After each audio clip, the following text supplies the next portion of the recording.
गं गणपतये नमः।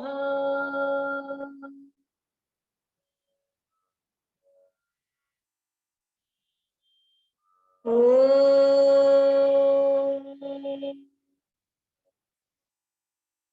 सरस्वत्यै नमः।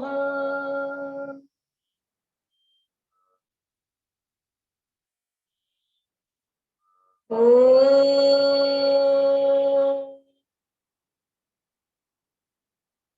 श्री गुरुभ्यो नमः।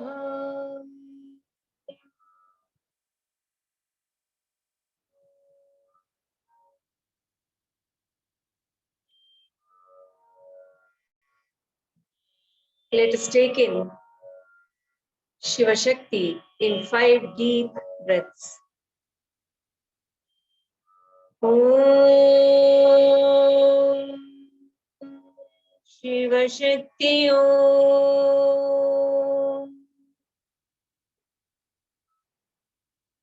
Om Shiva Shakti Om.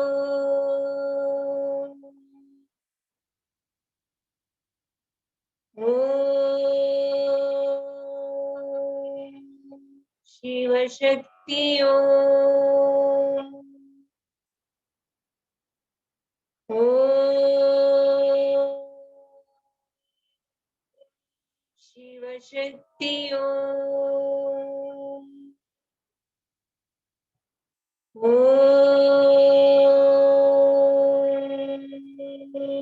Shiva Shakti Om.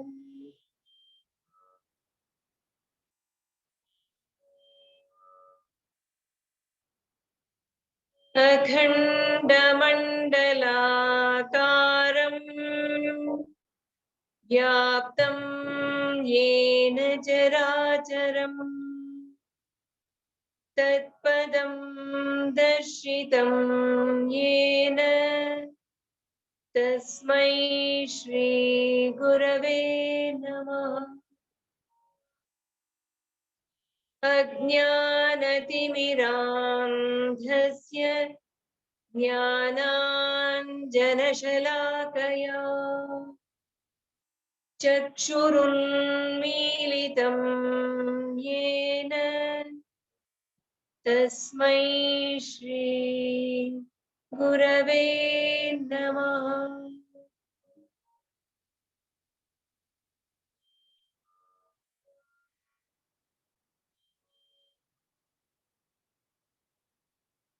Namaste. The interest, passion to go deep into the scriptures, which we are all learning for so long, is really making us go more and more deeper into it. One of the groups who are learning Saundara Lahari, Dakshinamurti Stotra, Brahmagnanavali, Shivananda Lahari from US, their interest made me give this talk today on how to get the benefits from any of our scriptures, Sanatana Dharma scriptures. So I would like to share my understanding about how to study the scriptures, Shastra.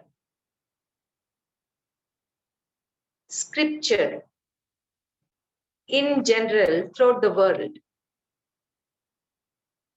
scripture refers to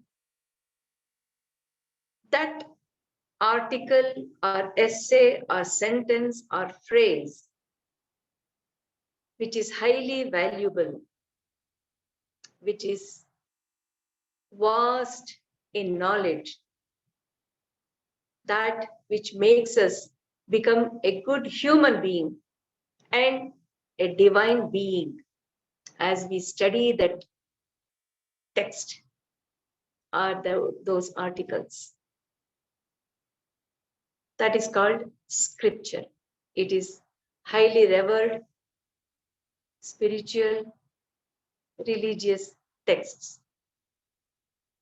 In our Sanatana Dharma, we call it Shastra. If we see the background of the word Shastra, etymology, it comes from Shasana. Shasana means the rules, the laws, the principles which have to be followed. Shastra means that which has been instructed, which has been decreed. That text, that article, that thesis, that book is Shastra. Dharma Shastra, we call it. Instructed by whom? Decreed by whom? It is the divine beings like Dakshinamurti, Hayagriva, Krishna. We see so many texts. Dakshinamurti's stotras we all have learned. And Hayagriva, he has given us that Lalita Sahasranama as conversation. And then Krishna in Bhagavad Gita, he is revealing the secret knowledge which everyone has to know. So, Shiva, also in Shiva Samhita, he gives the instructions how to live in this body and mind,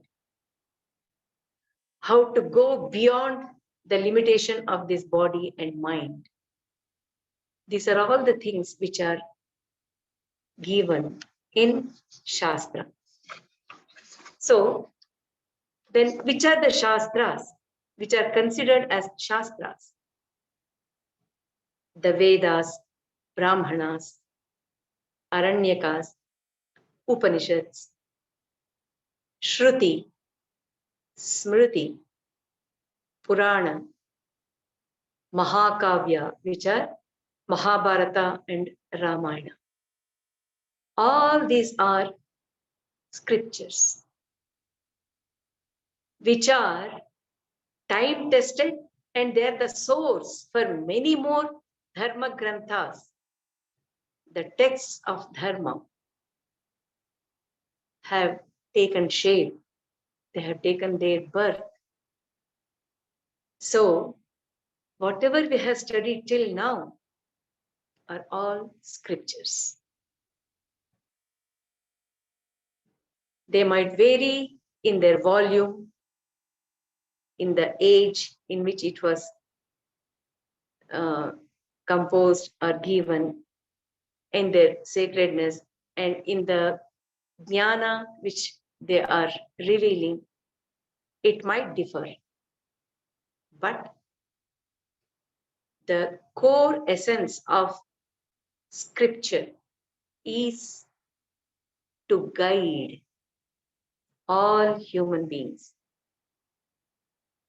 to go beyond the limitation of body and mind.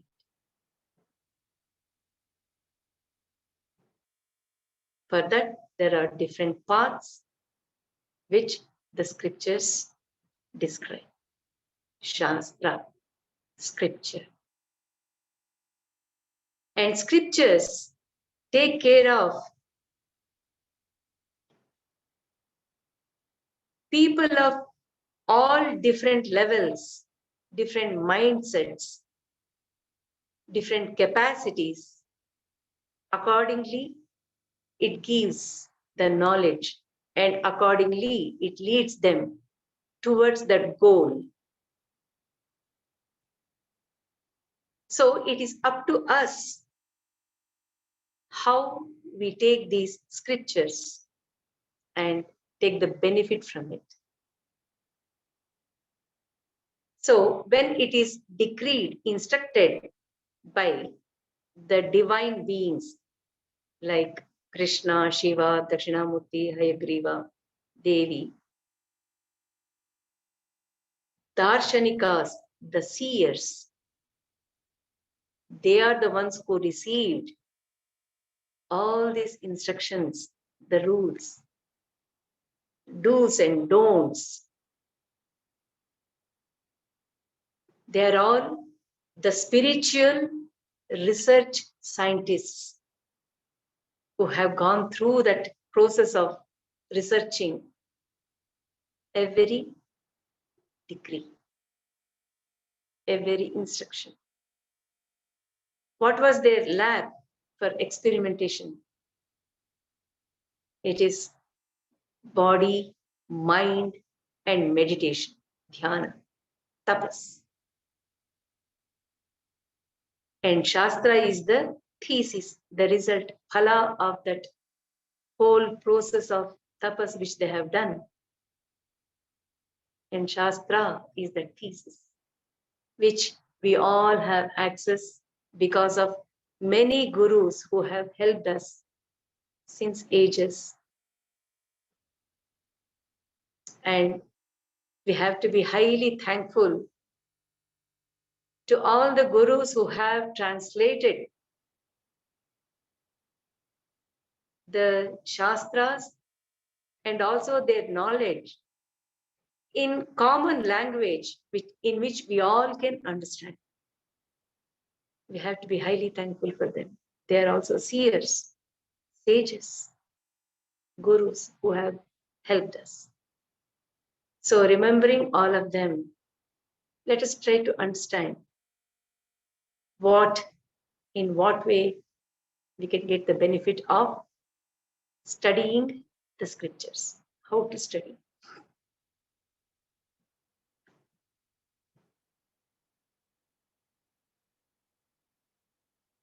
Spiritual study. What is study? Reading, skimming through, browsing, studying with focus. These are all different levels of going deep into the subject, isn't it? When we read, it is the mind and the eyes which are reading. So it will have an impact, but it will not stay constantly with us. Reading, browsing, or skimming through. In that, we just go through, float or fly through the pages and get the gist of what the text is. That is browsing. Studying, where we put the eyes, the mind, the heart, and the intellect, and also the memory into action. So whatever we are studying enters the mind, the heart, and the intellect, and memory, and it stays with us. That is studying. Studying with focus. That goes further in making the great, strong impression on the mind and the heart that at once, when we utter the sentence, utter the word, or read that sentence, automatically we get the vision of the words, what it says. Because we would have understood the meaning. We would have reflected on the meaning. We would have digested the meaning. And we are visualizing the meaning. And then it becomes part of us with the strong vision of what the scripture is telling, what the meaning is, what the word is, what the inner core meaning of it. Because our scriptures are not straightforward word to word meaning. No. Because all these darshanikas and rishis have taken the very essence of what they heard as shasana from the divine beings. And they have made it secure with layers and layers of meaning on it. And then finally, they give the beautiful, picturesque world, which has deep meaning in it. And that is the beauty of our scriptures and our darshanikas and the seers, rishis. They have taken the skill of personifying the factors of life, abstract factors like time, space, air, the five Panchabhutas, Bhumi, and whatever we see around, everything they have personified and they have divinized it as devatas. So they have presented the whole universe, the whole manifestation as divinity. Sarvam Brahmamayam. They have brought that concept, Sarvam Brahmamayam, in our day-to-day life also.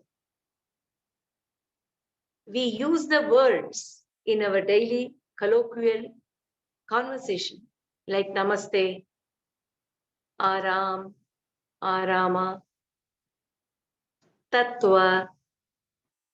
These are all highly potential words which has the deep meaning in it.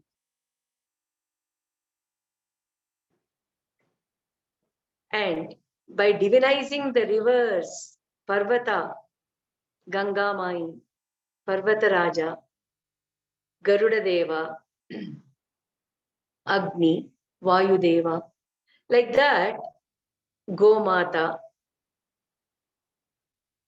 they have made the whole manifestation, the whole life, highly meaningful.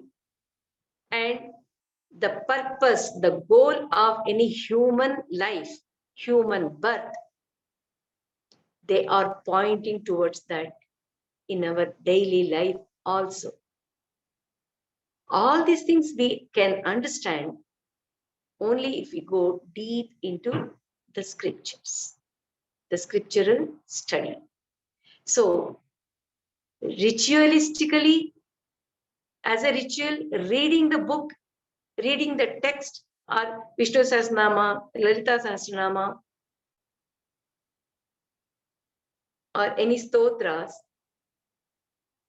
reading and reciting robotically will not make a great impact on the being.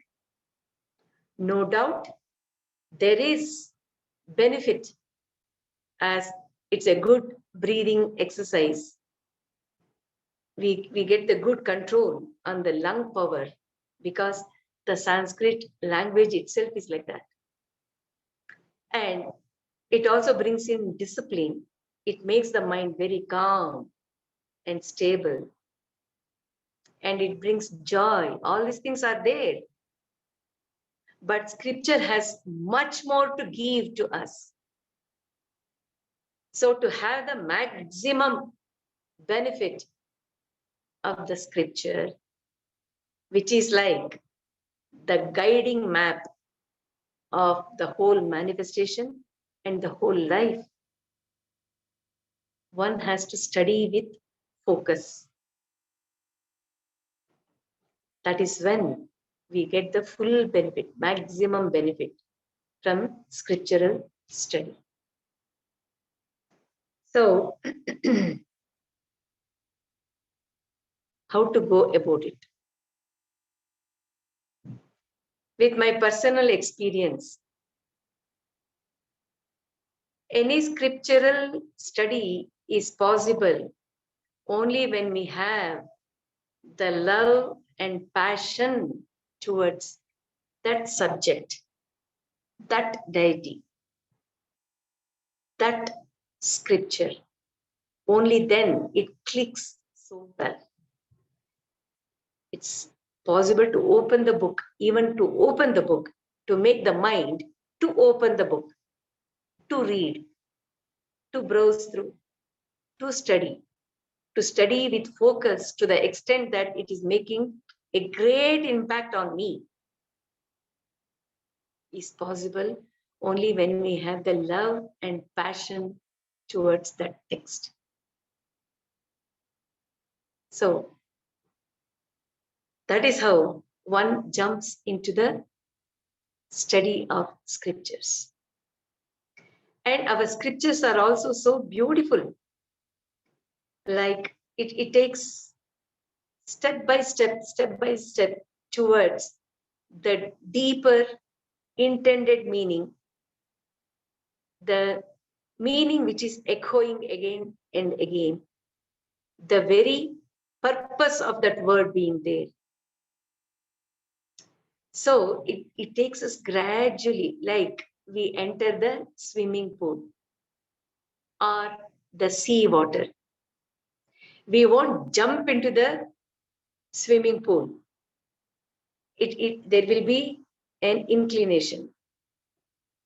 So slowly we enter the water and go to the middle of the pool when we are confident, isn't it? We won't just jump into the water. So like that, even our scriptures, we have studied Saundaryalahari, Dakshinamurti, Stotras, Shivanandalahari.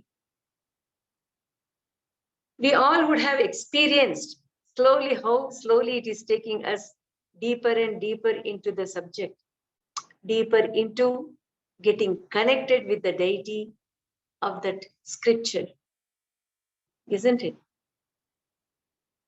So we have to realize it and aim for it to get the maximum benefit of it. And how to study, because this study with focus is very much needed to get the maximum benefit. If that is the case, how to study? First, one has to go to the guru or teacher or a person who is knowledgeable in that, who can give the meaning, explain in such a way that it really strikes straight to the heart. What they say should make the person increase in their liking to go more deeper and deeper into it. So when we find that kind of instructions coming from the teacher or the guru or knowledgeable person, it will have a great impact. And then one has to keep reading it again and again, so that it is not just the recitation, but getting the grasping the meaning and the words really well, so that one can memorize it. Of course, when we are old, when we have started studying the scriptures in our old age, memorizing might not be possible easily. We don't have to worry about it. Memorizing is not a must. But knowing the meaning of the word is very, very important. And while next step is while reading, having known the meaning of the words, one should start visualizing it. One should visualize the words, the meaning, and the scene, what is happening. And one should become one with the vision, what we are having. We should become one of them in that vision. So that means we are becoming one with that perception as well as the vision. And then when it becomes part of us, even if we are doing anything with our hands and legs, it doesn't matter. The mind will be in that mindset of that words which we are reciting, and the mind is absorbed in that vision. And then reciting it, contemplating on it, reflecting and visualizing should become part of our daily routine. It should become part of us so that we live it. The mind is living that joy of the texts, scriptures, but the body is carrying on the work which it has to carry on. When it comes to reciting every day in this busy life, I have heard many people saying, I say every day Vishnu Sahasranama, Lalita Sahasranama, Saundarya Lahari. It takes only 10 to 15 minutes, 20 minutes. That's it. I will be done with that. They do recite every day, but it is a kind of robotic recitation which will give us the benefit, but they are all peripheral benefits when compared to what the text is giving us in reality. It is only peripheral. If we recite the whole thing, taking 15 minutes or whatever it is only peripheral. It is needed when we are studying. It has to be read again and again. But once it becomes part of us, how to handle it? If recitation for 15 minutes without full mind into it, under time pressure, or the fear of God or the fear of Shapa, if I say half and half, maybe I will be cursed, or maybe I will be, God might not like it. All these things of constraints will not allow you to enjoy thoroughly. So instead of this, utilize the same 15 minutes. Take one nama or one shloka and go deep within it. Make that recitation of one nama of Devi, Lalita Sahasranama, or one nama of Vishnu, Sahasranama, or one shloka of Saundarya Lahari, or Shivananda Lahari, Brahma Jnanavali, Nirvana Shataka. Dwell on it. Contemplate on the meaning of that one word and visualize and become one with it. That will have much more impact on our being, and it will help us to be in that mindset for the whole day. Got my idea? So, reciting it continuously, if it is possible with heart and mind in it, if you have time with you, it is good to recite the whole shloka or sahasranama fully. But it is important, if any of the namas or if any of the shloka, the vision of any one of these strikes the mind, stop at that point, thoroughly enjoy. Don't be in a hurry to go to the next. Enjoy, give the mind and the heart to enjoy that word, enjoy that shloka, enjoy that name. When the mind is satisfied, go further. It happens. When we are putting our heart and mind into recitation. Many times, 3, 4 namas or shlokas just click and they require the time to digest and enjoy those shlokas. We should not miss out that, because those are the moments out of the full recitation which will give us the maximum benefit. Got the point? Out of 100 shlokas, if the mind is stuck on 1 or 2 or 3, dwell on it. That gives us the maximum benefit. That is how we grow. That is how we learn how to go within.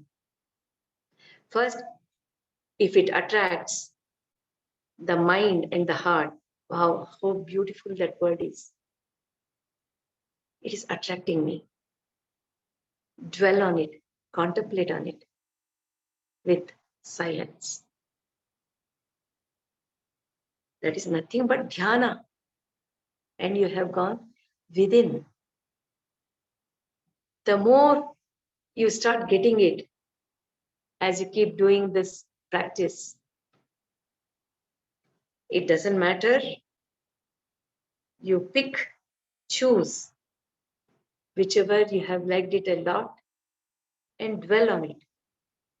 Then that 15 minutes would become much more purposeful. So going within is very, very important.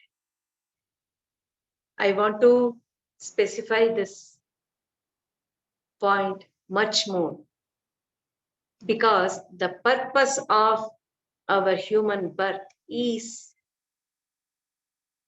to become one with the goal, which is nothing but Atma, self.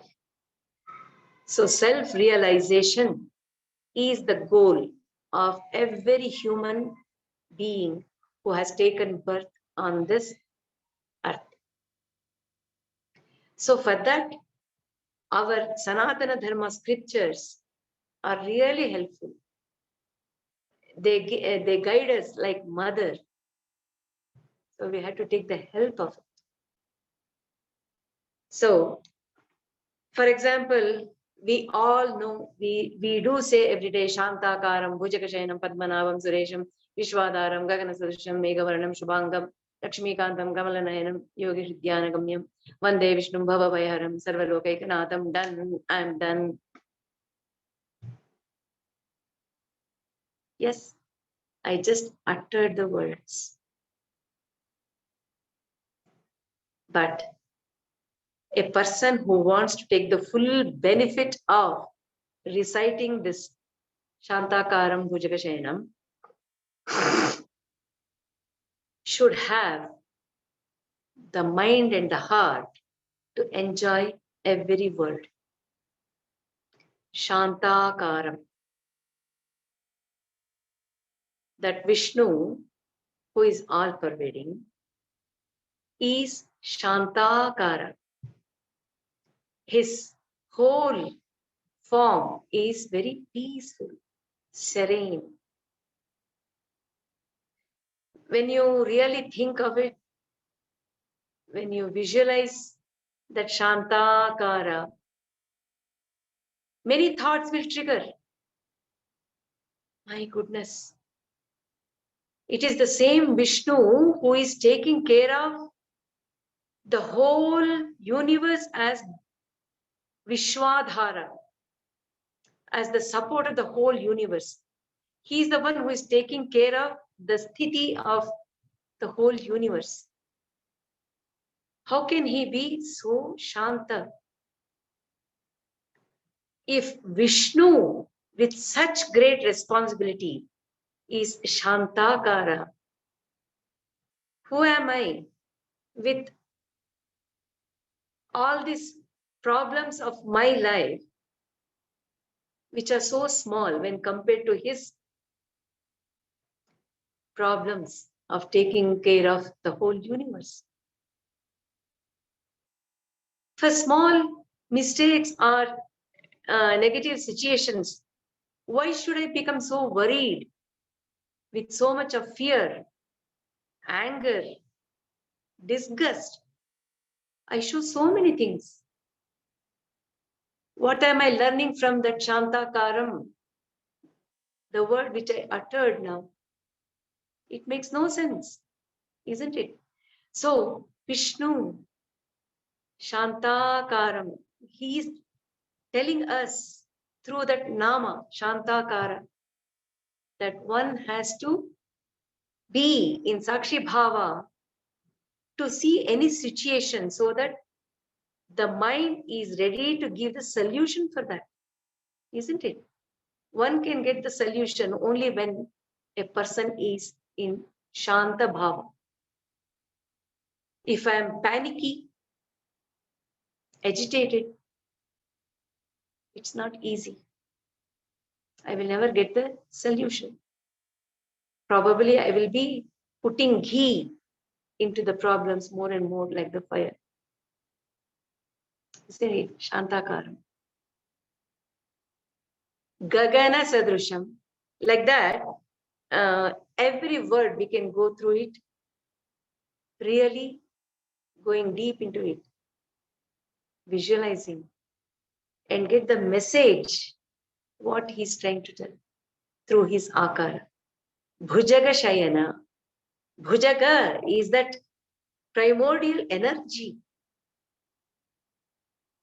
It is his original state on which he is reclining as bed. Adishesha. Padmanabham.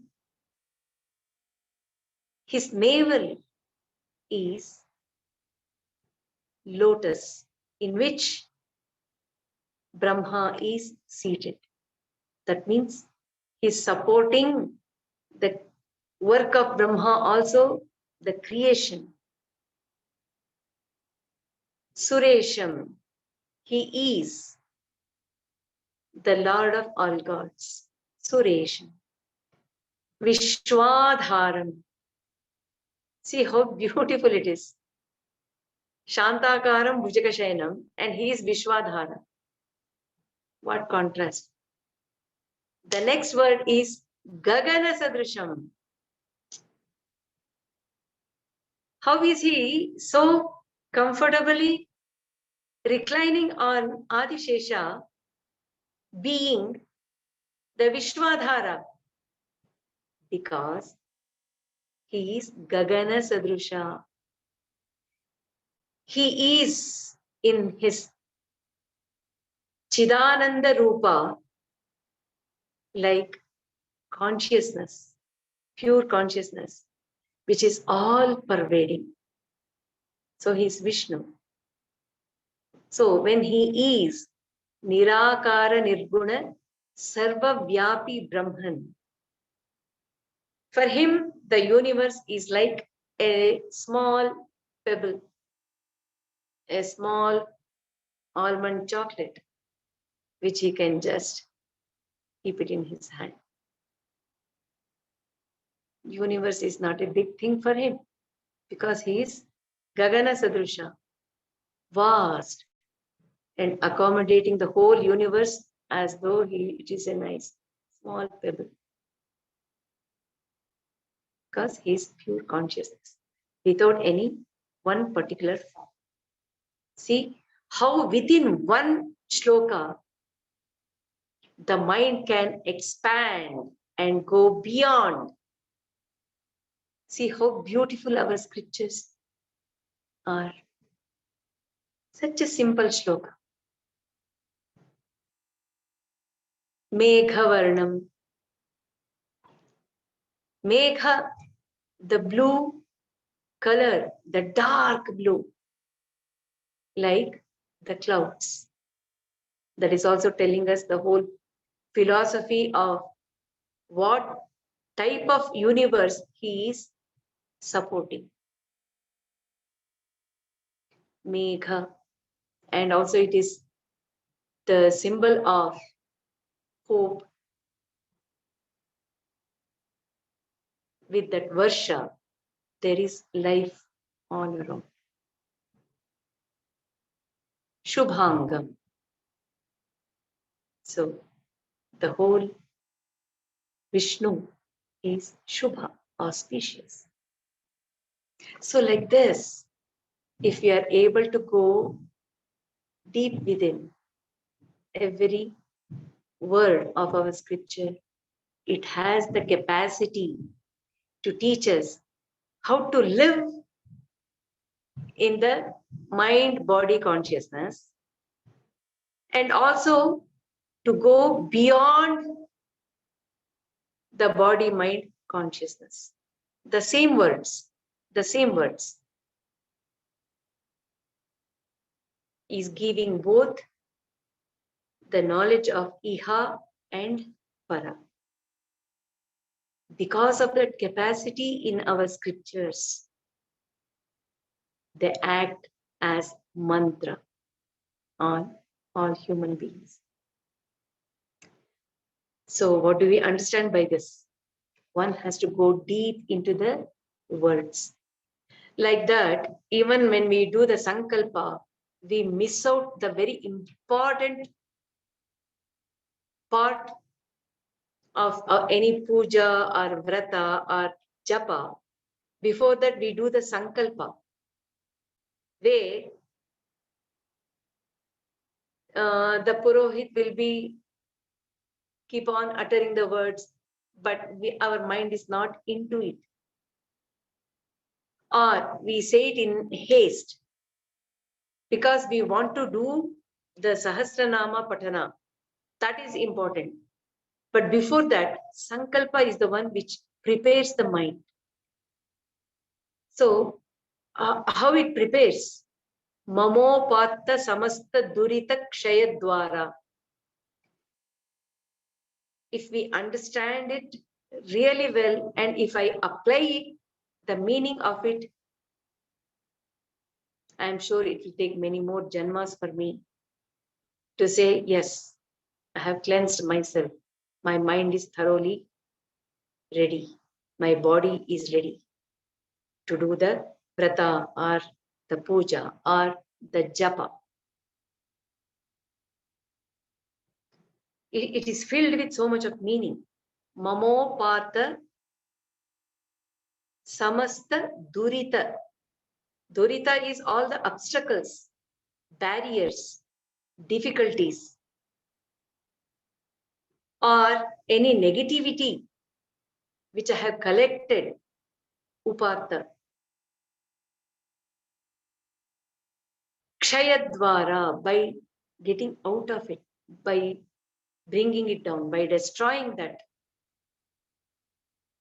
Mamopata samasta durita. Samasta. It is not just durita, samasta durita. All obstacles, all barriers. That comes in the form of physical body. If I can't sit for the whole 1 hour or 2 hours without body cooperating with me, how can I continue my puja or japa? So it is a durita that has to go away. The mind, if it is not able to focus, then also there is so much of obstruction in my concentration and oneness with what I am doing. Connection, constant connection will be gone. Body and mind. And not only that, if I'm thinking always, I am the one who is doing, I am the one who is doing the japa. I am.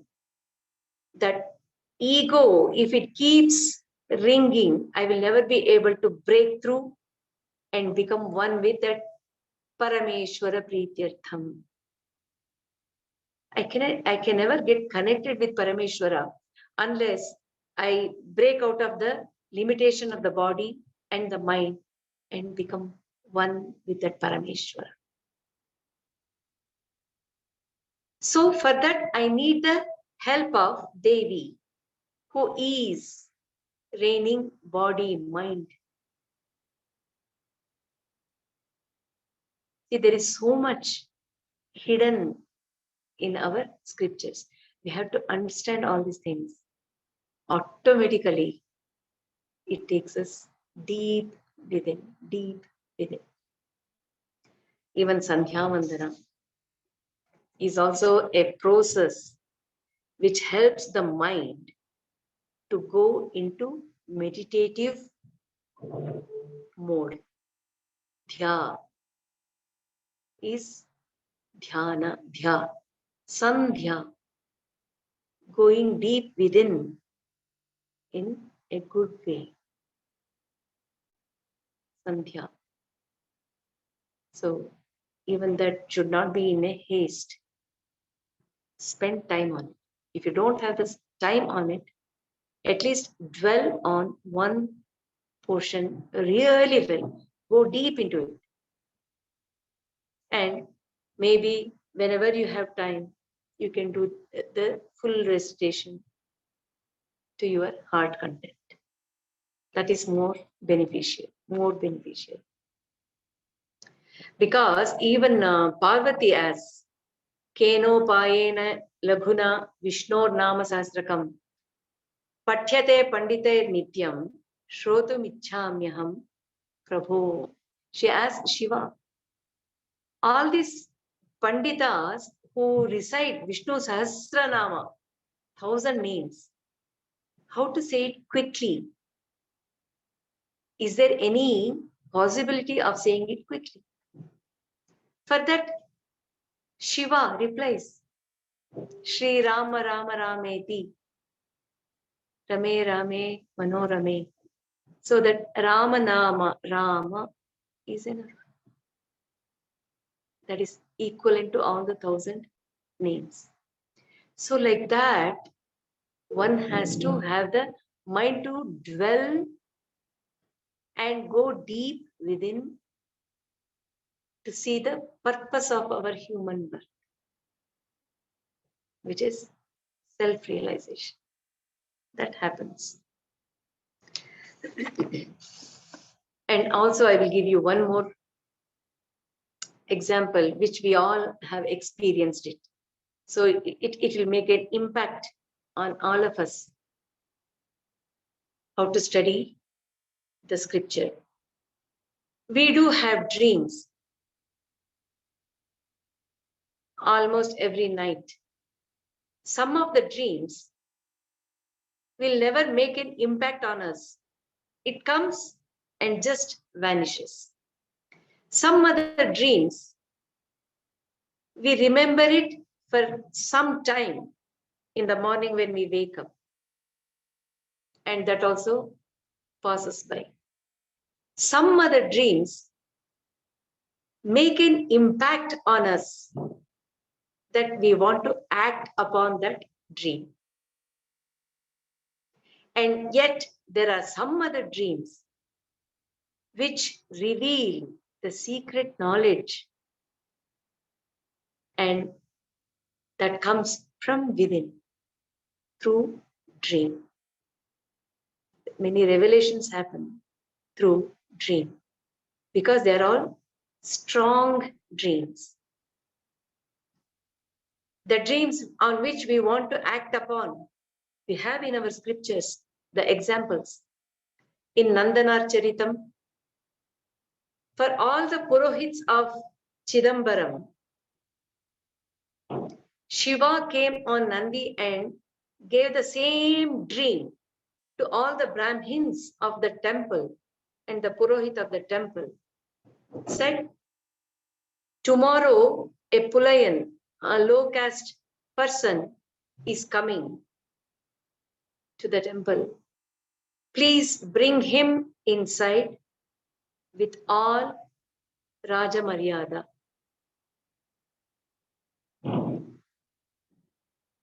As the dream for all of them was common and they talked with one another. Yes, even I had the dream. Even I had the dream. And they did act upon it.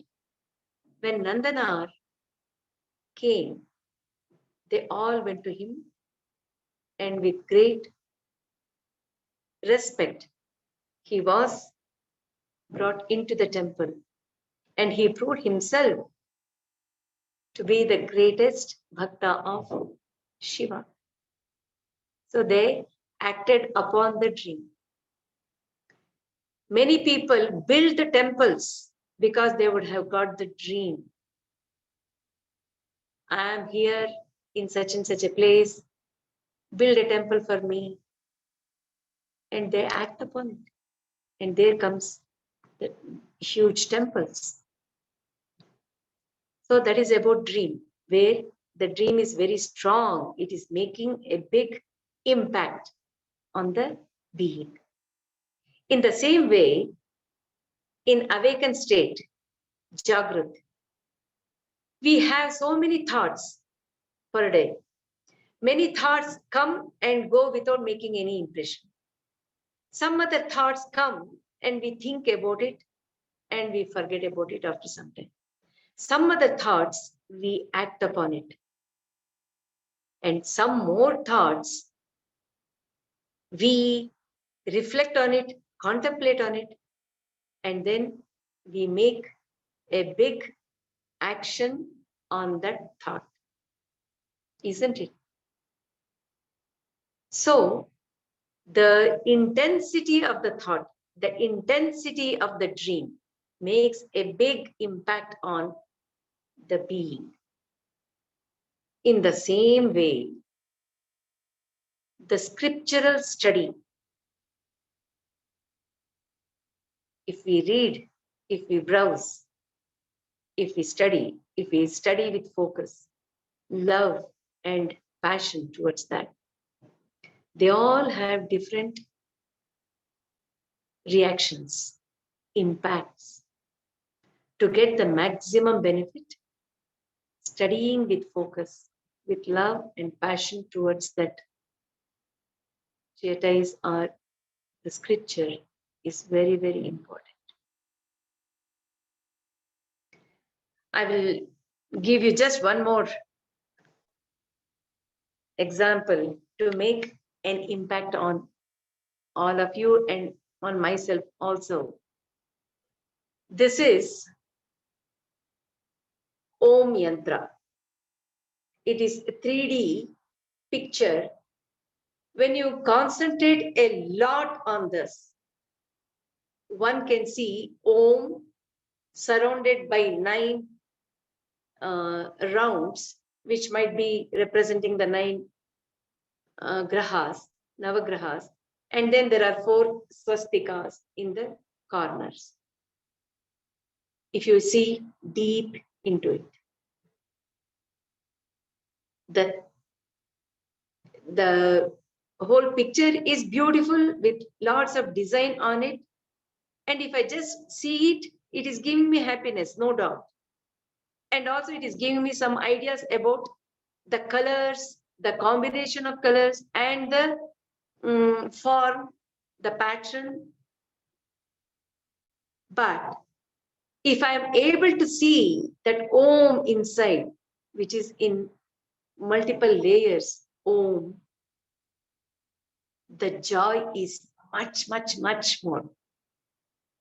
When we all saw it first time in our class, you should have seen the way we all shouted and said, "Ah, I got it. Oh, I got it." So what does it mean? If I see the plaque and just keep it aside, the benefit is only seeing the outermost thing. But if I'm able to see deep within, that is the very purpose of this plaque, 3D Om Yantra. So if I don't go deep into this and make it a point, determined, even if I don't see it for half an hour, I should not give up. I have to see it. I have to make my effort and see it. Try different ways of concentrating. And finally get that Om. The joy is totally different. Totally different. So like that, scriptures on surface, it gives us some kind of joy. Yes, I read it, it's beautiful.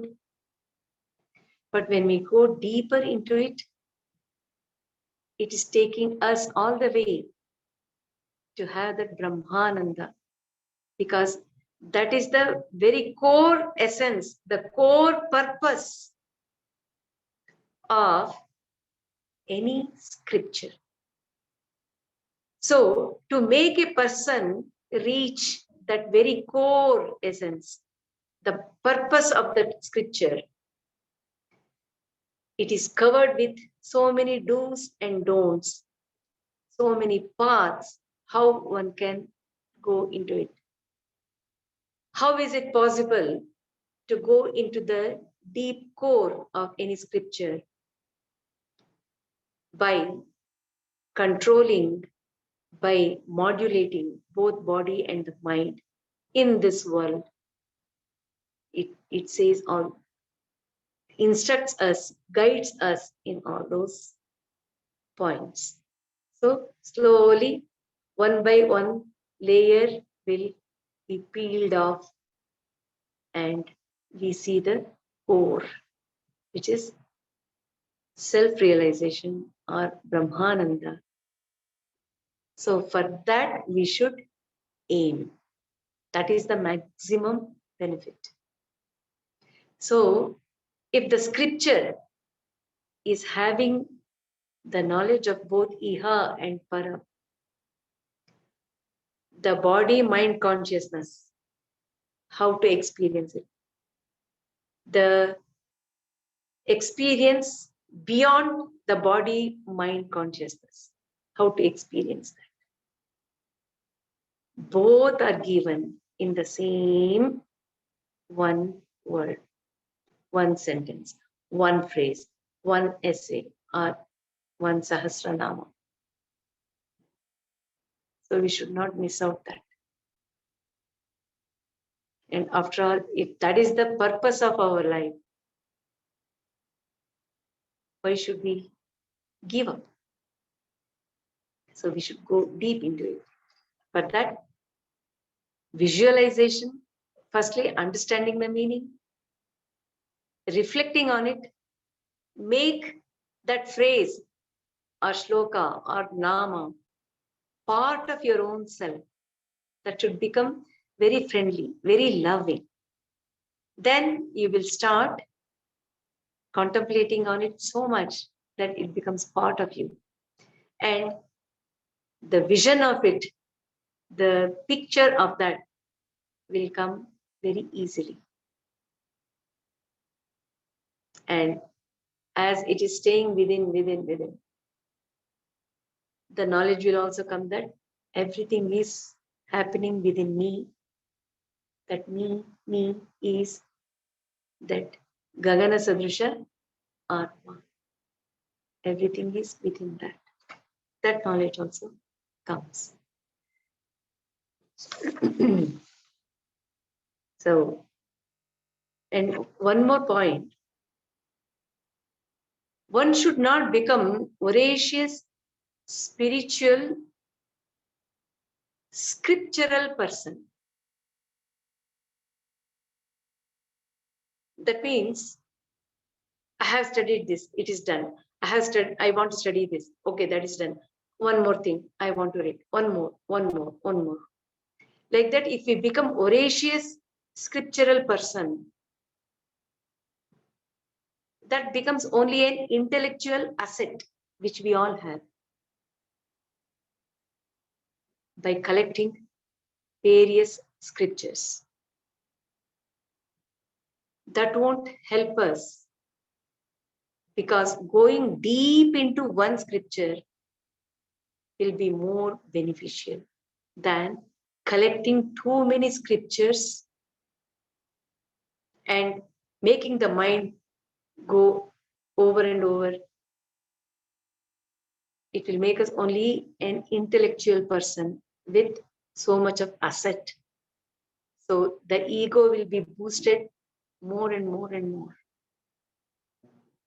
Instead of that, the minute any one scripture clicks with the heart and the mind,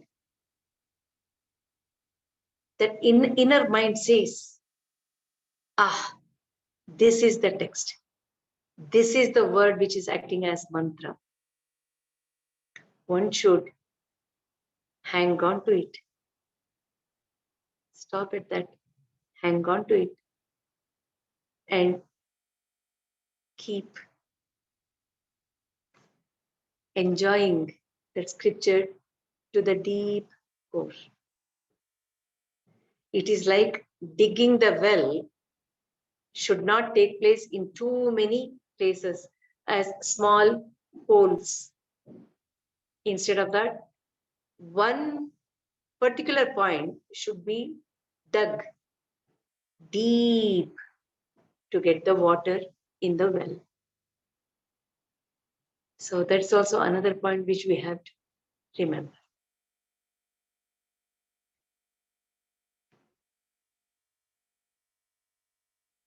So if there is any question regarding this, if I know the answer, I will tell. You can ask me the question if you have.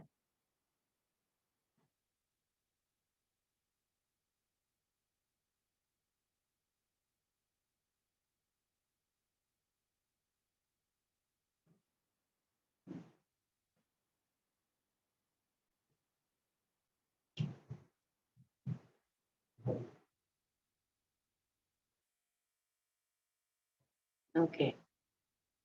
So for those questions,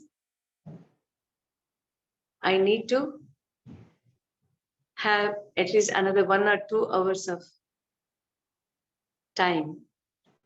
Probably I will handle it as different session itself.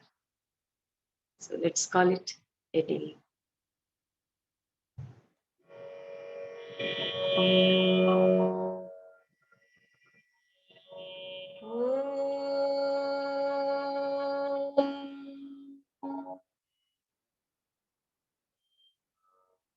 Shiva Shakti, Shiva Shakti, Shiva Shakti Om. Shiva Shakti, Shiva Shakti, Shiva Shakti Om. Shiva Shakti, Shiva Shakti, Shiva Shakti Om. Shiva Shakti, Shiva Shakti, Shiva Shakti Om. Shiva Shakti, Shiva Shakti, Shiva Shakti Om.